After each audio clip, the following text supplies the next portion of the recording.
Hey there, crafty friends. Welcome back to my channel. Today, I am so excited to partner with Cricut and show you guys my big secret, which is the double three. Yes, don't worry. I will explain further. We're going to pretty much just showcase you two tools that I think are a complete game changer for any DIY crafter. In today's video, we're using the Cricut Easy Press 3 and my Cricut Maker 3. You get it? Double three, three, you know?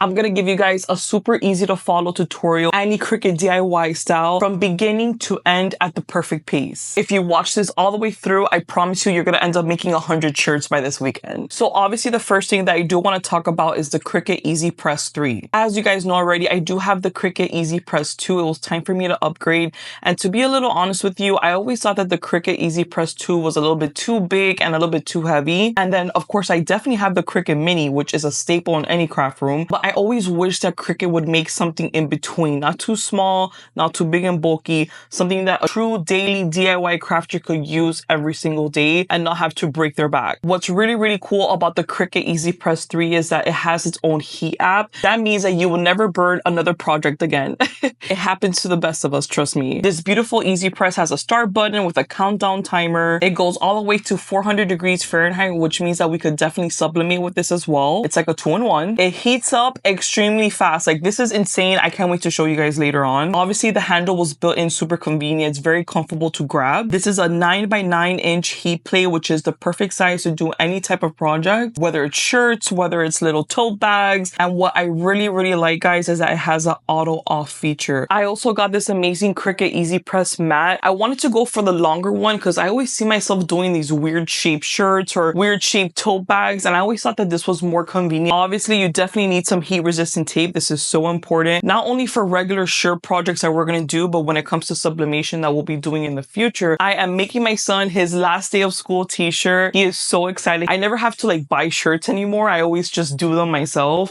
and he loves to like brag and show off about it. Cricut has a really awesome selection of different shirts of different styles. Now, this is something different for me. This is actually the first time I am ever trying this from the world of Cricut. This, my friends, is the Cricut Value Iron-On. Did you guys know that Cricut has a value line? Yes, value means that it is way cheaper for us to purchase, and they're saying that it's amazing quality. I've heard such crazy good reviews about it, so I'm gonna put it to the test today. And one thing about me, I have never enjoyed a gold glitter better than the Cricut Iron-On Gold Glitter. It is the perfect shade of gold. And then of course for this project, we're gonna need a standard grip mat, and then my beautiful Cricut Maker 3. She's looking a little rough, but you guys know that I use her on a daily. This is truly like my best friend. Alrighty, so let's go ahead and head over to Cricut Design Space, one of my favorite places to make designs for shirts. I love using their templates. I feel like this is so much easier, and you could customize it to what size you want. In this case, I'm doing child large, which is the same exact size of my shirt.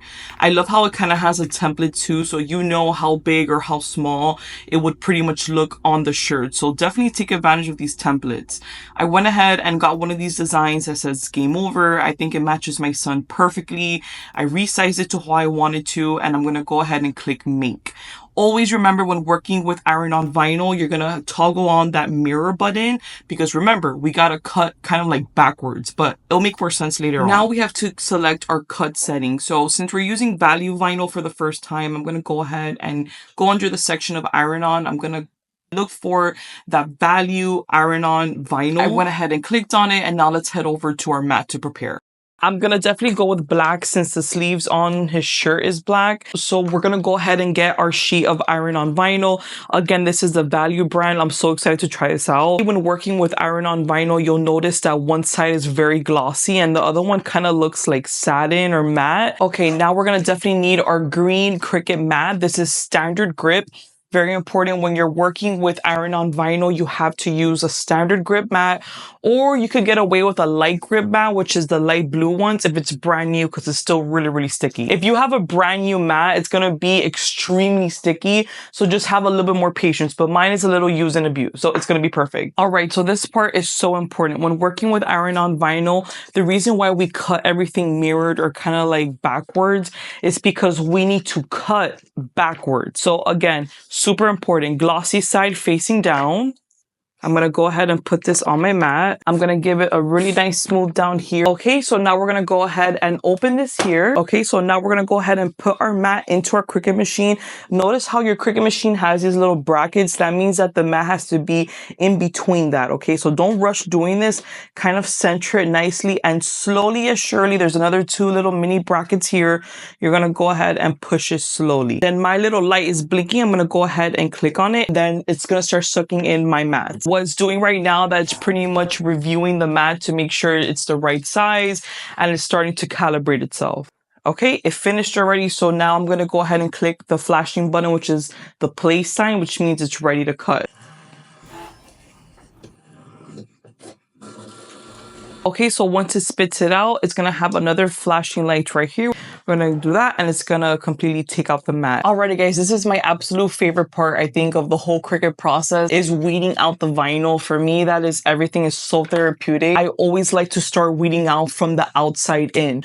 Unless I'm doing very thin and complicated like names and lettering or stencils, then I'll do it inside out. But in this case, outside in is gonna be the best way to go. Let's go. I'm using my Cricut weeding tool for this project. I'm gonna go ahead and get the hook, the pointy part, and just kind of pierce through it. You can see here, I'm kind of just lifting off that top layer. Definitely wanna just pinch this black layer and leave that clear film behind. Oh my God, this is so smooth. Usually iron-on vinyl is very not hard to work with, but it's an arm workout. I am extremely impressed with this. I'm not even using weeding tools. Okay, so now that we went ahead and got all of that excess vinyl off, we're gonna work from the inside in.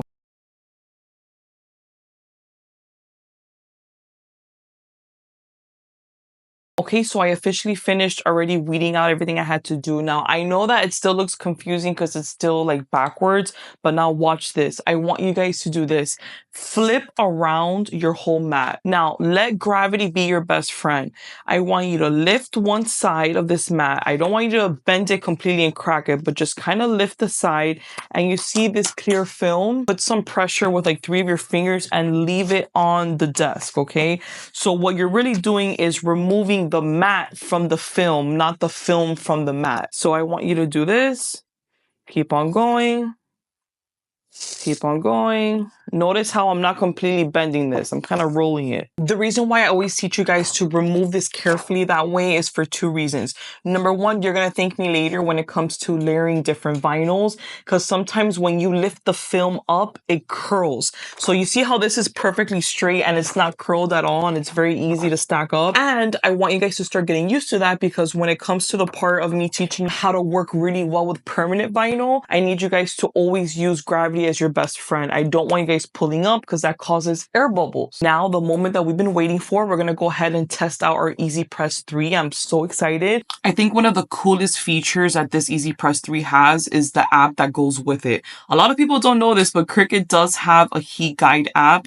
And as you can see here, it was so easy connecting it. And I highly suggest you do that so you could send your heat settings to your app and that sends it directly to your heat press. And definitely take advantage of putting in all the settings, because it's going to tell you exactly how to use the type of iron-on that you're using. Different iron-ons require different settings, remember. Already done heating up. I cannot believe this. Here's a little pro tip. For you could get a perfect middle, I like to go ahead and kind of marry the 2 ends of the designs right there and give it just a little pinch in the top only. You see, that's going to be my guide that this is the middle. So I like to go like that and then try to find my happy medium. If you are a perfectionist like me, I'm going to definitely link you my favorite t-shirt ruler ever. And then I'm going to go ahead and start aiming for my placement. Now, what's really cool is that this extra sheet is sticky, so it kind of works as a tape for you. So just really press this down very well. We're going to go ahead and get our Easy Press 3. I'm so excited. I cannot believe that I could lift this with one hand. This is crazy. And place it directly on, and we're going to hit the play button. I like to do like a little shimmy motion. Perfect.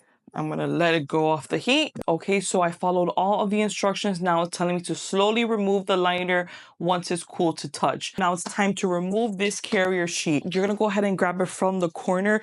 I always like to have one hand on the shirt, kind of like pushing it down, while this one has 2 fingers on it and it's going to sweeply glide this off. So watch. You're going to feel a little like pullback and that's fine. Boom. And our shirt looks and feels incredible. For being value vinyl, I am so impressed. Crafty friends, thank you so much for crafting with me today. I haven't done one of these in-depth tutorials in such a long time. If you're truly ready to start crafting with me step by step, teaching you through this whole journey and holding your hand in the whole process, and you really want to elevate your DIY game, take this as your sign to buy yourself the Cricut. All of the links are in the description below. Let me know in the comments which Cricut project do you want to see me doing next. And most importantly, thank you so much for watching, and don't forget to give this video a thumbs up. Make sure that you're subscribed so you don't miss any crafty video. Make sure you have that bell icon on for more crafting inspiration, DIY tutorial, and just fun videos of you and I crafting. Happy crafting, love every single one of you, and thank you Cricut so much for sponsoring this video.